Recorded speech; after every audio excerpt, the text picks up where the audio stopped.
السلام علیکم ناظرین، BA فائنل ایئر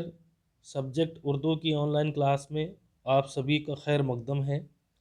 آج ہم پیپر سیکنڈ اصناف نثر و نظم کے نصاب میں شامل نظم ایک لڑکا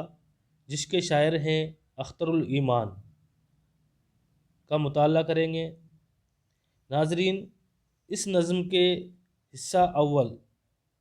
جس میں ہم شاعر اختر الایمان کا تعارف، ان کی حالت زندگی اور نظم کے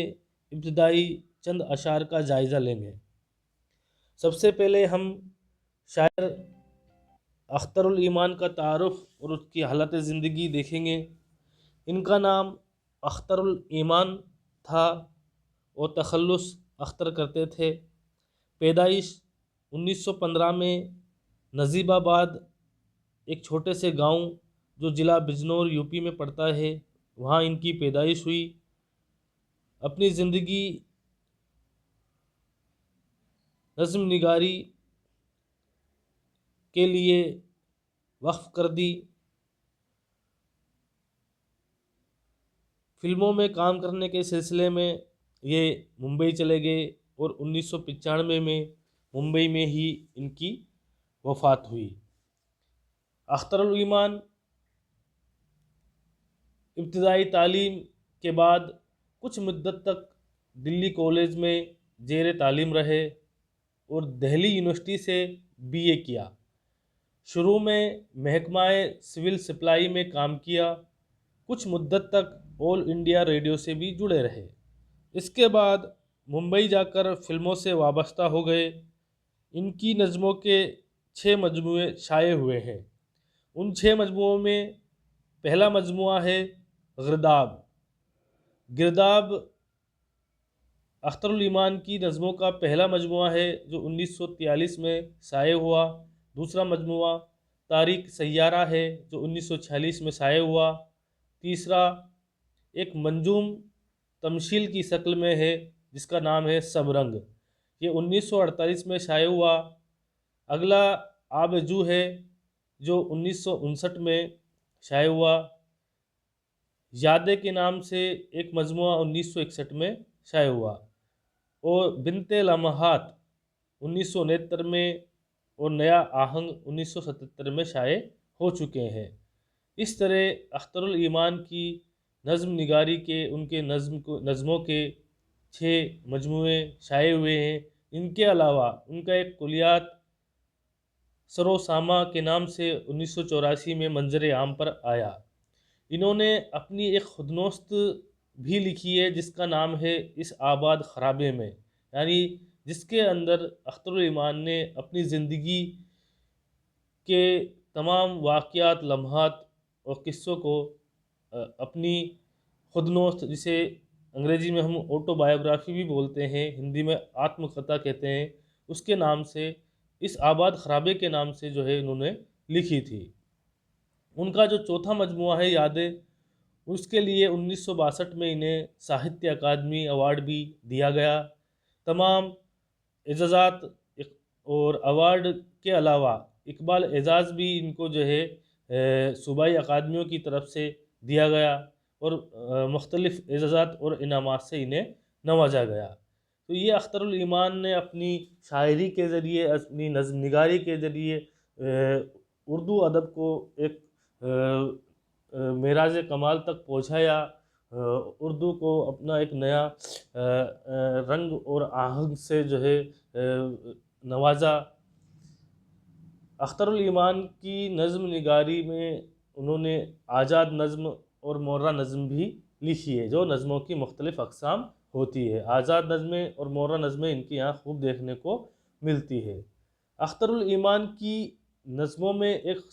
طرح کا فلسفیانہ تجسس کی کیفیت بھی ملتی ہے، یعنی ایک ان کی نظمیں جب ہم پڑھتے ہیں تو پڑھنے کے بعد ایک الگ سی کیفیت ہمارے اندر طاری ہو جاتی ہے، ایک الگ سا تجسس ہمارے اندر پیدا ہوتا ہے، جسے ہم انگلش میں کیوروسٹی بولتے ہیں۔ ایک جگیاسا ہمارے اندر ایک پیدا ہو جاتی ہے کہ اس نظم کے اندر ایسی کیا بات کہی گئی ہے، ہم اس کے جو ہے فکری عالم ہمارے اندر جو ہے طاری ہو جاتا ہے۔ نظم نگاری میں انہوں نے اپنی ایک الگ راہ بنائی تھی،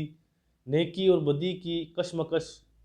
وقت کی اہمیت، خواب اور حقیقت کا تصادم اور انسانی رشتوں کی دھوپ چھاؤں ان کے پسندیدہ موضوعات ہیں۔ وہ کبھی نیکی اور بدی کو کے عنوانات پر نظمیں لکھی، کبھی جو ہے ان کی کشمکش کے مد نظر رکھتے ہوئے انہوں نے نظمیں لکھی ہے، وقت کی اہمیت کو انہوں نے ظاہر کیا ہے، خواب اور حقیقت کے تصادم کو بھی جو ہے انہوں نے اپنی نظموں کا موضوع بنایا ہے، اور انسانی رشتوں کی دھوپ چھاؤں کو بھی انہوں نے اپنی موضوعات بنا کر اپنی نظموں میں پیش کیا ہے۔ وہ براہ راست انداز کے بجائے رمزیہ انداز کے شاعر ہیں، یعنی انہوں نے سیدھی سادھی طریقے سے کوئی بات پیش نہ کر کے ایک رمزیہ انداز میں جو ہے اپنی شاعری کی ہے، اپنی باتوں کو اسی انداز کے جو ہے پیرائے میں پیش کیا ہے۔ ان کے یہاں خود کلامی اور مکالمے کی کیفیت بھی ملتی ہے، یعنی جب وہ اپنی نظمیں لکھتے ہیں تو ایسا لگتا ہے جیسے اپنے خود سے وہ کلام کر رہے ہو، خود سے بات کر رہے ہوں، اور ایسے ہو جیسے وہ مکالمہ پیش کر رہے ہیں آپس میں، یہ خود کلامی کے علاوہ کسی سے بات چیت کر رہے ہوں، تو اس طرح کی جو ہے کیفیت جو ہے ان کی نظموں میں ہمیں دیکھنے کو ملتی ہے۔ اختر الایمان اردو نظم کے ممتاز شاعر تسلیم کیے جاتے ہیں۔ اس طرح ہم نے اختر الایمان کا تعارف اور ان کی حالت زندگی، ان کی تمام تصنیفات، تخلیقات، ان کے تمام اعزازات اور انعامات کے بارے میں تفصیل سے جائزہ لیا۔ ناظرین، اب ہم ان کی نظم جو ایک بہترین نظموں میں ان کی شمار ہوتی ہے، نظم ایک لڑکا جو ہمارے نصاب میں شامل ہے، اس کا ہم جائزہ لیں گے۔ دراصل یہ نظم اختر الایمان نے اپنے آپ کو اس نظم کے اندر ایک اہم کردار بناتے ہوئے زندگی کے حالات، بچپن، جوانی، معاشیت اور پھر ارمانوں اور خواہشوں کی جو موت کو جو ہے بیان کرتے ہوئے اس طرح کا جو ہے فلسفہ نہ تجسس اس نظم میں انہوں نے پیش کیا ہے۔ وہ اپنے بچپن میں جو ہے کہتے ہیں کہ ایک لڑکا جو ہے کھیتوں کی مینڈوں پر، بستی کی گلیوں میں، جھیلوں کے کنارے کس طرح کے ماحول میں اپنی زندگی جو ہے، اپنے بچپن، اپنی جوانی کو گزار رہا ہوتا ہے، اس کو انہوں نے اپنے اس نظم میں جو ہے موضوعات بنا کر جو ہے اس میں پیش کیا ہے۔ تو اس نظم کے چند شروعاتی اشعار کو ہم دیکھتے ہیں اور ان کی ہم تصریح کر ان کا جو ہے خلاصہ پیش کرتے ہیں۔ نظم ایک لڑکا۔ دیار مشرق کی آبادیوں کے اونچے ٹیلوں پر، کبھی آموں کے باغوں میں، کبھی کھیتوں کی مینڈوں پر، کبھی جھیلوں کے پانی میں، کبھی بستی کی گلیوں میں، کبھی کچھ نیم اور یا کم سنوں کی رنگ ریلیوں میں، سیر دم جھٹپٹے کے وقت رات کے اندھیرے میں، کبھی میلوں میں، ناٹک ٹولیوں میں، ان کے ڈیروں میں، تعاقب میں، کبھی غم تتلیوں کے سونی راہوں میں، کبھی ننھے پرندوں کی تہفتہ خواب گاہوں میں، برہنہ پاؤں جلتی ریت یکبستہ ہواؤں میں۔ یہ چند شروعاتی اشعار نظم ایک لڑکا کے ہم نے پڑھے ہیں، جس میں شاعر اختر الایمان کیا فرماتے ہو ہم دیکھتے ہیں۔ اختر الایمان اپنے تصورات اور اپنے خیالات کی دنیا میں چلے جاتے ہیں، یعنی وہ خود کی اس نظم کا انہوں نے ہیرو جو ہے خود کو اس کو پیش کیا ہے، اور وہ اپنے بچپن اور اپنے جوانی کے وقت میں وہ کھو جاتے ہیں، ان کے تصورات کرتے ہیں، خیالات میں وہ کھو جاتے ہیں، اور وہ جا کر جب یہ خیالات میں جب وہ کھو جاتے ہیں تو اپنے بچپن جو ہر طرح کی فکر سے آزاد تھا، کیونکہ بچوں کا جو بچپن ہوتا ہے اس میں کسی طرح کی کوئی ٹینشن، کسی طرح کی کوئی فکر پیدا نہیں ہوتی، وہ حقیقت میں جو ہے ایک بالکل ٹینشن فری زندگی ہوتی ہے۔ تو اسی کو جو ہے اپنے خیالات و تصورات میں پیش کرتے ہوئے اختر الایمان کہتے ہیں کہ بچپن میں جو ہر طرح کی فکر سے آزاد تھا، ان کے اس وقت جو ہے مشرق کی جانب کی بستیوں کے ٹیلوں میں وہ کبھی چلا جایا کرتے تھے، یعنی ان کا جو گاؤں تھا، ان کا جو دیہات تھا، اس کے مشرق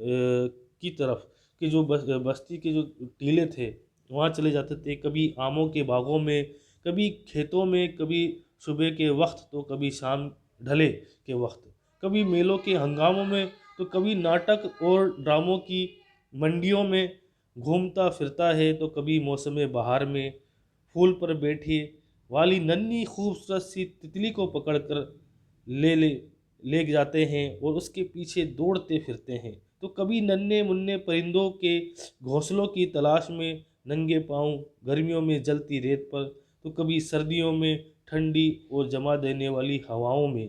وہ لڑکپن، وہ بچپن، ہر طرح کی فکر و غم سے بے نیاز ہو کر گھومتا پھرتا ہے، جس کو کسی سے کوئی مطلب نہیں، اپنی دنیا میں مگن ہے۔ تو وہ بچپن کتنا خوبصورت رہا ہوگا، اس طرح کے تصورات شاعر بیان کر رہے ہیں، اور یہ حقیقت بھی ہے کہ جو ہم نے ہمارا خود کا بچپن بھی دیکھا ہے کہ کس طرح بے فکرانہ انداز میں ہم نے زندگی جی ہے۔ کبھی ہم نانی کے گاؤں میں، کبھی ہم دادی کے گاؤں میں، کبھی کسی رشتہ دار کے گاؤں میں جب ہم جاتے تھے، کھیتوں پر، کھلیہانوں میں، ندی کے کنارے، جنگلوں میں،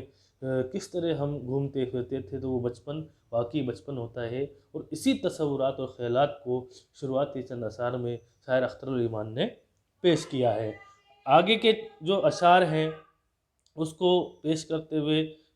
شاعر کہتے ہیں: کبھی ہمسن حسینوں میں بہت خوش کام و دل رفتہ، کبھی پیچا بغولہ سا، کبھی جو چشم خواہ بستہ، ہوا میں تیرتا، خوابوں میں بادل کی طرح اڑتا، پرندوں کی طرح شاخوں میں چھپ کر جھولتا مڑتا، مجھے ایک لڑکا آوارہ منش آزاد سیلانی، مجھے ایک لڑکا جیسے تند چشموں کا رواں پانی، نظر آتا ہے یوں لگتا ہے جیسے یہ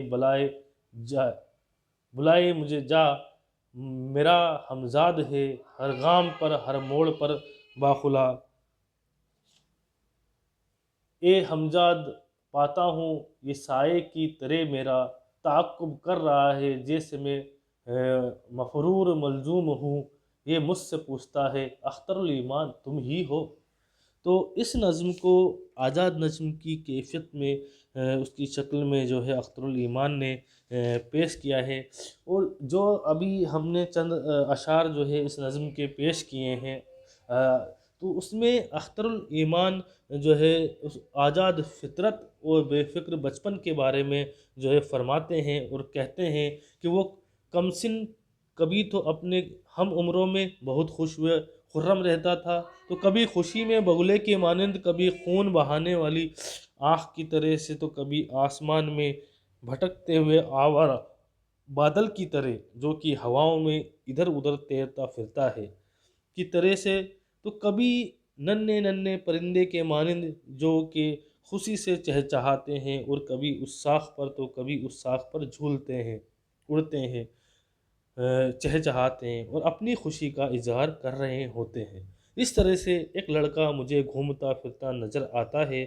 جو کہ میرے ہی ساتھ پیدا ہوا اور ہمیشہ میرے ساتھ ہی رہتا ہے، میرا وہ پیچھا کرتا ہے اور پوچھتا ہے کہ مجھے بتاؤ اختر الایمان وہ تم ہی ہو، جس کا بچپن اس طرح سے آزاد بے فکر دور کی زندگی سے گزرا ہو۔ یعنی ایک طرح سے اپنے آپ کو جو ہے بچپن کو جو ہے اس کے تصورات اور خیالات میں جب وہ مبتلا ہوتے ہیں تو کہتے ہیں کہ مجھے ایسا لگتا ہے جیسے وہ لڑکا جو ہے وہ میرا ہمزاد ہو، یعنی میرا ایک سایہ ہو، جس طرح جو ہے وہ گاؤں میں، ٹیلوں پر، بستیوں میں، آم کے باغیچوں میں، ندی کے کنارے خوب کھیلتا ہے، کودتا ہے، ننھے پرندوں کے ساتھ گھومتا ہے، آوارہ بادل کی طرح تیرتا ہے پھرتا ہے، ایک ساکھ سے دوسری ساکھ پر اڑتا ہے، اس طرح سے جو ہے اپنے ہمزاد کو سایہ بناتے ہوئے اختر علی ایمان نے اس طرح کی باتیں پیش کی ہے۔ اگلے اشعار ہیں: خدائے عزل و جل کی نعمتوں کا متعارف ہوں میں، مجھے اقرار ہے اس نے زمیں کو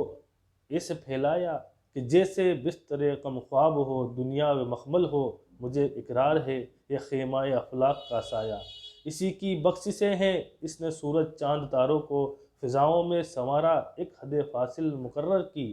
چٹانیں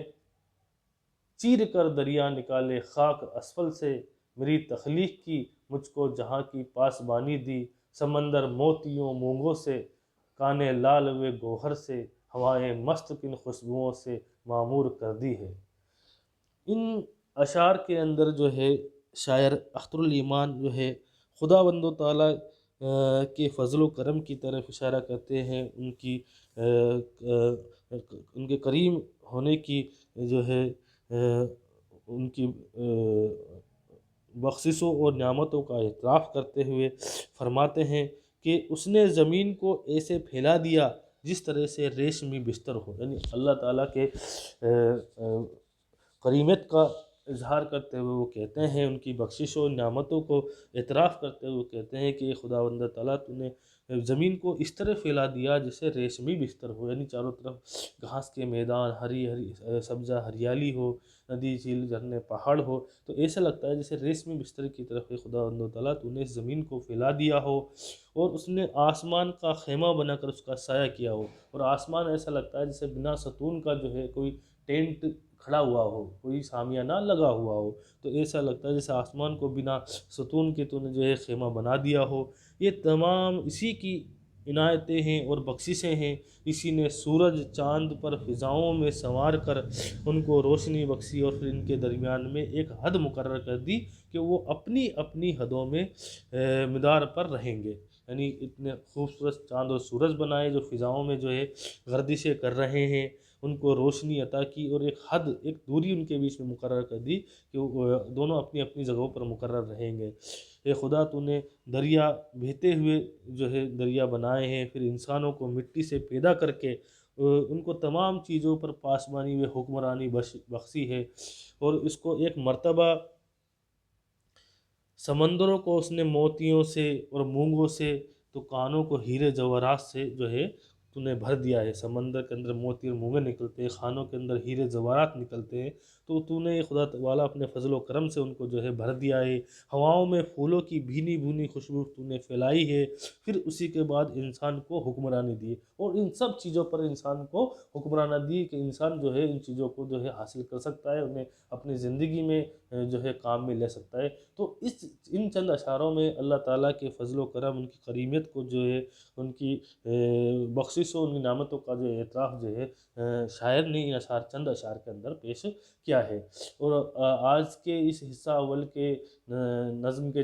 آخری چند اشعار جو ہیں وہ اس طرح سے ہیں کہ وہ حاکم قادر مطلق ہے، یکتا اور دانا ہے، اندھیرے کو اجالے سے جدا کرتا ہے، خود کو میں اگر پہچانتا ہوں اس کی رحمت اور سخاوت ہے، اسی نے خسروی دی ہے لعیموں کو مجھے نقبت، اسی نے یا و غاویوں کا مرا خازن بنایا ہے، توانگر ہر زواکاروں کو کیا دری وزا گر مجھ کو، مگر جب جب کسی کے سامنے دامن پسارا ہے، یہ لڑکا پوچھتا ہے اختر الایمان تم ہی ہو۔ ان چند اشعاروں میں جو ہے اختر الایمان جو ہے خدا کی قدرت کو، اس کی یکتائی کو، اس کی دانائی کو، اس کی بخششوں اور نعمتوں پر اعتراف کرتے ہوئے فرماتے ہیں کہ اے اللہ، اے خدا بند و تعالیٰ، تو ہی قادر مطلق ہے، تو ہی اس دنیا کا جو ہے پالنہار ہے، تو ہی اس دنیا کو بنانے والا ہے، تو ہی چاروں طرف جو ہے اس کو جو ہے سنوارنے والا ہے، وہ اندھیرے اور اجالے کو الگ کرنے والا ہے، غلط اور صحیح میں فرق کرنے والا ہے۔ اسی روشنی میں اگر اپنے آپ کو پہچان سکتا ہوں تو میں نے یہ جانا ہے کہ ہر جگہ اس کی رحمت ہے، اس کی سخاوت ہے، مہربانی کا ظہور نظر آتا ہے، یعنی یہ خدا بند و تعالیٰ تیری رحمت، سخاوت اور تیری جو ہے قدرت ہر طرف نظر آتی ہے۔ انہیں ہی بدبختوں اور لعیموں کو حکمرانی عطا کی ہے، ہم جیسے لوگوں کو جو کچھ بھی نہیں ہے ان کو تو نے حکمرانی عطا کی ہے، جبکہ مجھے اس نے بدحالی اور افلاس سے نوازا ہے، یعنی کچھ لوگوں کو تو نے حکمرانی دی لیکن مجھ جیسے کو تو نے بدحال اور افلاس غریبی میں جو ہے تو نے پیدا کیا ہے۔ فضول اور لغوزی باتوں کو کرنے والے ہی آج کل ذمہ دار اور سرپرست بنے ہوئے، یعنی فضول اور جو غلط باتیں کرنے والے ہیں، فضول کام کرنے والے ہیں، یعنی اچھے لوگ جو نہیں ہیں، بدبخت ہیں، وہ آج کل ذمہ دار ہے، سرپرست ہے، حکمرانی کر رہے ہیں۔ اسی نے بے ہوا باتیں کرنے والوں کو تونگری یعنی امیری دی ہے، اور مجھے جو ہے مجھ جیسے لوگوں کو تو نے یہ خدا بندہ تعالیٰ فقیری دی ہے۔ یہ اس کی رحمت و سخاوت ہی ہے کہ ان کے حالات میں میں نے جب جب کبھی اپنی ضرورتوں کے لیے دوسروں کے سامنے اپنا دامن پسارا ہے، تو وہ لڑکا آ کر مجھ سے معلوم کرتا ہے کہ اے اختر الایمان، تم ہی ہو جس کی تلاش میں سب جو ہے سرگرداں ہیں، یعنی تجھے ڈھونڈ رہے ہیں، تجھے کیا اے لڑکے اختر الایمان، تم ہی ہو جو دوسروں کے سامنے ہاتھ پھیلا رہے ہیں، جبکہ بدحالوں کو جو ہے خدا بند تعالیٰ تو نے حکمرانی و تونگری دی، مجھ جیسے کو فقیری دی ہے، اور پھر بھی جو ہے جب تم ہاتھ دامن پھیلاتے ہو تو کوئی آ کر پوچھتا ہے کہ اے اختر الایمان، کیا تم وہی ہو؟ تو اس طرح اختر الایمان نے فلسفیانہ تجسس کی کیفیت میں اس نظم کو پیش کیا ہے۔ اس کے اگلے حصے کو ہم کل جائزہ لیں گے۔ شکریہ ناظرین۔